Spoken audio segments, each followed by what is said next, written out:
देखिए, एक्चुअली बच्चों में भी साँस की एक तो साँस का सिस्टम थोड़ा छोटा होता है और साँस की नालियाँ बड़ी उनकी जो है कमज़ोर भी होती हैं और छोटी भी होती है। तो जब साँस सर्दी का मौसम आता है तो ये मज़ीद बारीक हो जाती हैं, जिसकी वज़ह से हल्का-सा भी जो इन्फेक्शन उसके अंदर जाए तो उसकी वज़ह से इनके अंदर जो है ये सिम्पटम बहुत तेज़ी से आते हैं।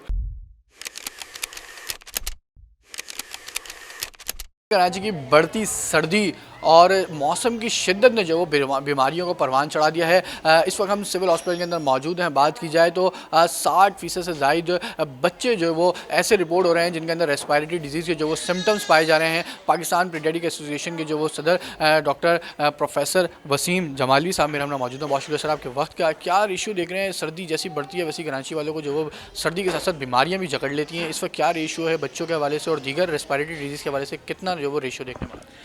बहुत शुक्रिया, बहुत अच्छा टॉपिक है। इस वक्त जो सीज़न हमारा चेंज हुआ है और सडनली जो मौसम ठंड की तरफ आया है तो उसमें बच्चों में सीने की बीमारी, रिस्पायरेटरी सिस्टम जो है वो काफ़ी ज़्यादा शुरू हो गया है आना। काफ़ी दिन से ही चल रहा था लेकिन अब अचानक थोड़ा सा तेज़ हो गया है और तकरीबन हम देखते हैं कि हमारी ओपीडी में 50 से 60% बच्चे या उससे भी कुछ ज़्यादा बच्चे ऐसे होते हैं जो रिस्पायरेटरी सिम्टम के साथ आते हैं, जैसे मामूली नज़ला ज़ुकाम खांसी बुखार से लेके और नमूनिया की अलामात तक भी ये बच्चे आते हैं। और जैसे जैसे ये बीमारी बढ़ जब मौसम के सर्द की हवाएं तेज़ हो रही हैं और साथ साथ खुश्क मौसम हो रहा है तो इस वजह से इस बीमारी की अलामात और ज़्यादा हो रही हैं हमारे अंदर। तो ये जो हमारे बच्चे हैं उनमें ये असल में बहुत सारी वजूहत हैं इसके होने की। ये हम सब जानते हैं कि एक इन्वायरमेंटल इशू है, लेकिन जो खुश्क मौसम है, जिस खुश्क मौसम में जब म्यूकोज़ा जो होता है हमारे नाक का, ये जब वो खुश्क हो जाता है तो इसमें जो है वो कैपेबिलिटी व क़ुव्वत मुदाफ़ियत कम हो जाती है, जिसमें की वजह से वो जो रिस्पायरेटरी जो सिस्टम के जो वायरसेस हैं जो बहुत ज़्यादा ग्रो करते हैं वो इस सिस्टम को फिर इन्वॉल्व ज़्यादा करने लगते हैं।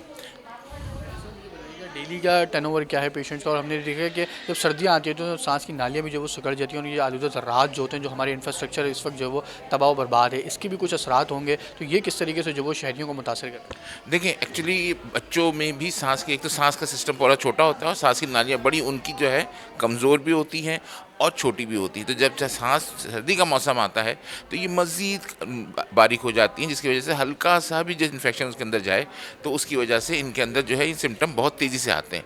जहाँ तक एनवायरनमेंट का ताल्लुक है तो येस डेफ़िनेटली जो हमारी धूल मिट्टी है इसने भी काफ़ी क्या है कि एनवायरनमेंट जो माहौल का असर है वो भी बच्चों में बहुत ज़्यादा असर डाल रहा है कि जैसे ही उनकी धूल मिट्टी का असरात होते हैं, क्योंकि हमारे यहाँ एक बहुत बड़ी जो वजह है बच्चों में वो एलर्जी डिसऑर्डर्स भी है और उसमें धूल मिट्टी का भी बहुत ज़्यादा मसला होता है, जिसकी वजह से वो एलर्जिक हो जाते हैं और फिर उनके अंदर रिस्पायरेटरी सिम्पटम आना शुरू हो जाता है। जहाँ तक रेशियो का ताल्लुक है तो हमारे यहाँ तकरीबन सिविल अस्पताल में जो डेली ओपीडी है वो 500 प्लस ओपीडी होती है बच्चों में और उसमें मेजॉरिटी से जो बच्चे आ रहे हैं हमारे पास वो रिस्पायरेटरी सिम्पटम के साथ आ रहे हैं। एहतियात क्या बताएंगे? हुकूमती इदारों की तो ज़िम्मेदारी है, हम घर में क्या एहतियात कर सकते हैं, वालिदैन क्या एहतियात कर सकते हैं कि बच्चों को जो वो कम से कम जो वो इन बीमारियों से बचाया जा सके? देखिए, बिल्कुल सही बात है। एक्चुअली देखिए, बच्चे जो हैं वो ज़्यादातर बाहर नहीं रहते, घरों में रहते हैं, तो मेन ज़िम्मेदारी उसमें वालिदैन की ही आती है कि वालिदैन जितना अच्छा बच्चों को बचा सकें। एक्चुअली बच्चों को बचाने के लिए कुछ ऐसी चीज़ें हैं, जैसे घर का एनवायरनमेंट है उसको अच्छा रखें। अगर वो घर के गर्म करने के लिए हीटर वगैरह का इस्तेमाल कर रहे हैं तो उससे पहले वो घर के एनवायरनमेंट को खोलें। फ्रेश एयर का आना बहुत ज़रूरी है घरों में। घरों में सफाई का बहुत अच्छा होना चाहिए इंतज़ाम, ताकि कोई डस्ट वगैरह ना हो, या घर में अगर स्मोकिंग हो रही है या इस तरह की कोई चीज़ है तो वो चीज़ें नहीं होनी चाहिए, क्योंकि ये वो पैसिव स्मोकिंग ज़्यादा डेंजरस होती है बच्चों के लिए, जो कि एक्टिव से जो मसला है वो एक अलग चीज़ है। ठीक है, और भी बहुत सारी चीज़ें हैं, जैसे हम सफाई का घर में ख्याल रखें, झाड़ पोंछ का अच्छा रखें। घर में अगर हम कोई ऐसी चीज़ इस्तेमाल करते हैं जिसकी वजह से हम गर्मी पैदा करने के लिए स्टोव जलाते हैं या कोई और चीज़ का इस्तेमाल करते हैं तो वो हम ना करें। हम जो है दूसरे इन्वायरमेंट की तरह से घर के मौसम को गर्म रखने की कोशिश करें। एक नॉर्मल चीज़ हम देखते हैं कि लोगों के अंदर, लोग सर्दियों से बचने के लिए खासकर बच्चे जो होते हैं उनके साथ कोई टोटके वगैरह करते हैं, तो उससे कुछ फ़र्क पड़ता है? जो घरेलू टोटके होते हैं लोग करते हैं कि भाई गर्मी से बचा लो, या नज़ला ज़ुकाम हो रहा है तो ये खिला लो या यूँ कर लो। हाँ, देखिए, टोटकों से जहाँ तक ताल्लुक है, शहद का इस्तेमाल यस बच्चों में अच्छा है, ठीक है, लेकिन आप इस तरह की यखनी वगैरह दें, that is a good thing कि वो अगर आप दें तो इसमें जो है एनर्जी भी आती है और उससे माहौल भी अच्छा रहता है, तो वो उसका कोई वो नहीं है, हम थोड़ा बहुत इस्तेमाल कर सकते हैं।